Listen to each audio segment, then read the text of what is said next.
Welcome back to this week's video, y'all. Today I'm going to take y'all through a full shoulders and arms lift and provide some tips on what's really helped me grow my shoulders and arms and bring them up as a lagging muscle group, and also go over my thoughts on presence and how to be present in daily life. Hope y'all enjoy. Great day today because I got to hit shoulders and arms today. Shoulders and arms is the absolute most fun lift. I highly recommend if you haven't had a split where you've done shoulders and arms, just try it. It's an amazing day to get into the gym and it is so fun. So this summer I have been running a upper lower Sharms split.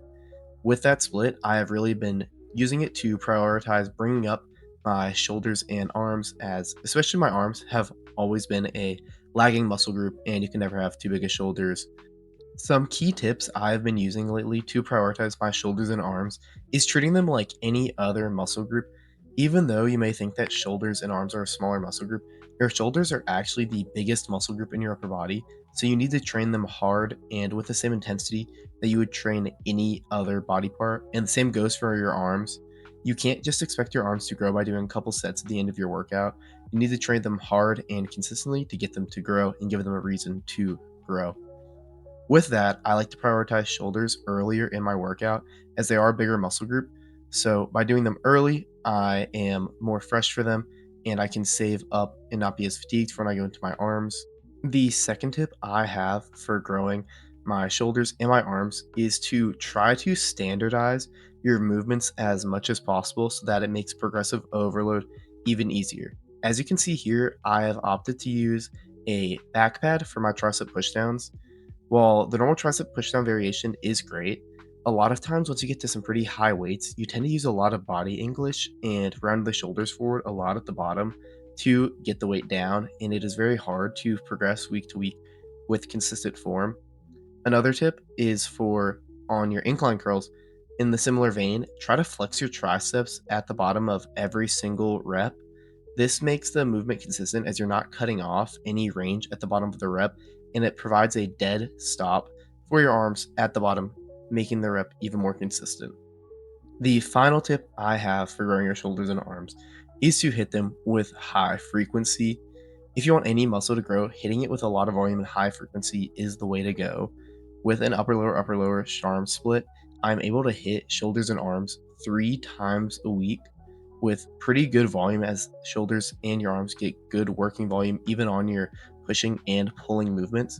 So by opting for this higher frequency and still keeping a relatively high intensity on all of my sets, I've really noticed a significant amount of growth in my shoulders and arms this summer, which is supported by the fact that all my lifts for my shoulders and arms have also gone up this summer. So those are my tips on how to grow your shoulders and arms.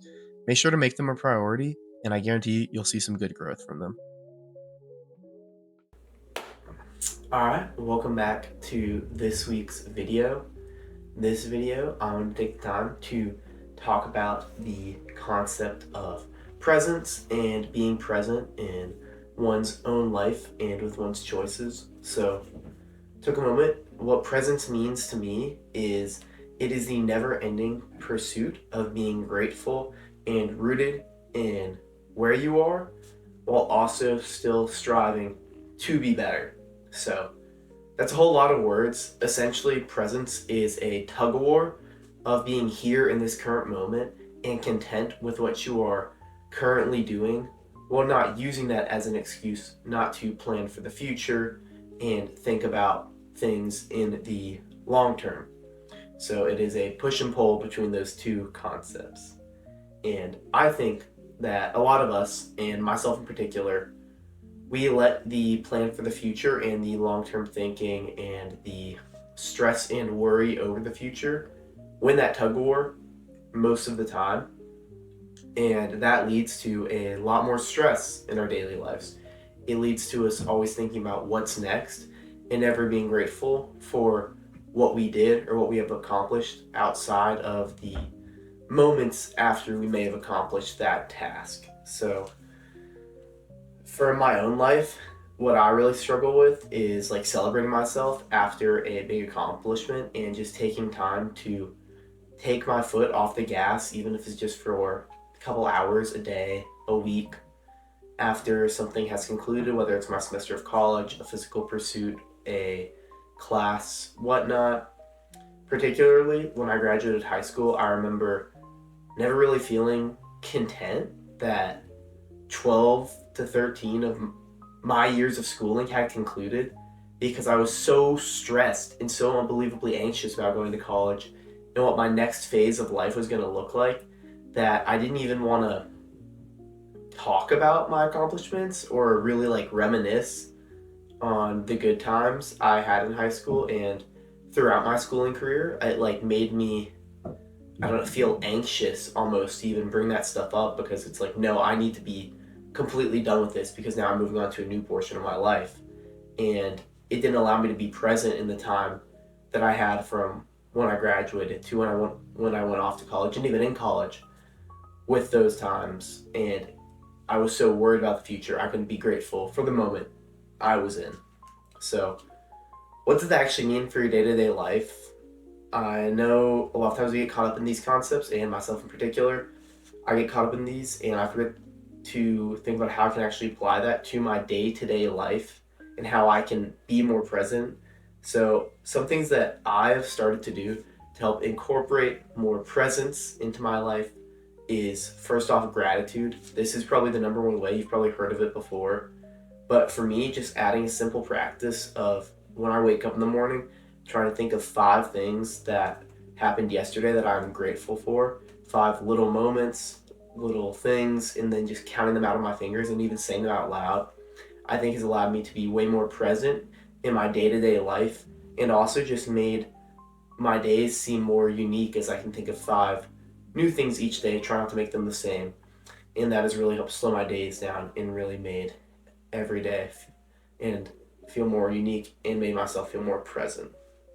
Second one's gonna be stop moving just for a little bit. And that can be physical movement or just movement as in the concept of always being busy. Just take a couple moments each day, maybe it's 30 minutes of your time at night when you're just winding down, to stop moving, sit there, just think, as silly as that sounds, and it doesn't have to be 30 minutes, it could be 2, 3 minutes, but just stop moving, be there, observe what's going on, and that's helped me be a lot more present. And then the last 2 are going to be, first one is going to be spend more time on your thoughts. So just take more time without earbuds in your ears, without the TV on, without anything that is stimulating you. I like to do this for 30 minutes a day, either when I'm driving or on a morning run, walk, whatnot. Just taking 30 minutes to just be there and letting my mind wander and just observe my surroundings has really allowed me to be more present, and I feel like I can carry that into the rest of my day, especially if I do it early in the day. Then the last one, and this one's going to sound even sillier than the other ones, but when you're having a really good time and it's time that you want to remember, just blink like that and then take like a mental photograph of the moment. This is something I started doing this summer whenever I'm in times and situations that I'm really, really enjoying, and I notice my mood increasing and myself being really happy. I just try to blink and tell myself, remember this moment, this won't last forever, and stay grateful for it right now. And that has helped me be a lot more present. So, moral of the story, please try to be more present. It is going to make you a lot happier and also just make all your days feel more unique and also allow you to celebrate yourself. So, I hope this helps. I hope that y'all enjoyed the video and that you've been enjoying my videos. It really means a lot that even one person watches these. So, appreciate all y'all. Please like, comment, subscribe, whatnot. Send me an email if you have any training questions, and peace and love.